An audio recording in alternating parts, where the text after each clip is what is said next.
آیت الله سید ابراهیم رئیسی خادم الرضا علیه السلام که 3 سال پیش در سال روز ولادت امام رضا علیه السلام 8مین رئیس جمهور ایران اسلامی شد.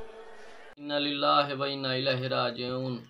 जैसा कि आप सब जानते हैं कि ईरानी सदर शहीद हो चुके हैं। पहले खबर मिली थी कि उनका हेलीकॉप्टर लापता हो चुका है, बाद में खबर आई कि हेलीकॉप्टर मिल गया है और मिलने के बाद पता चला कि वो तबाह हो चुका है और तमाम जितने भी सवार थे इब्राहिम रईसानी साहब समेत तमाम के तमाम शहीद हो चुके हैं।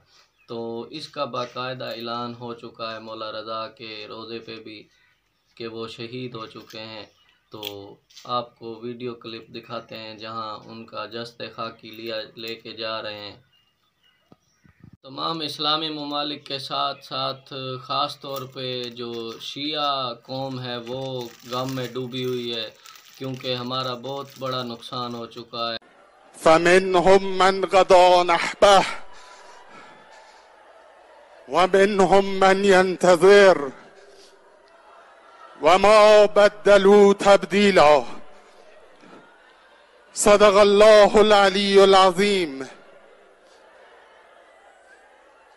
آیت الله سید ابراهیم رئیسی خادم الرضا علیه السلام که 3 سال پیش در سال روز ولادت امام رضا علیه السلام 8مین رئیس جمهور ایران اسلامی شد،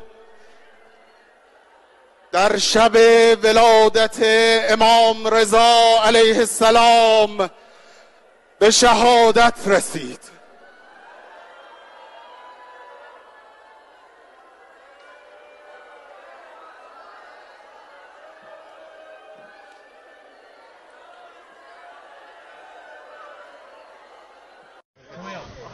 Baba öyle dağıttılar, oturdu her yedi.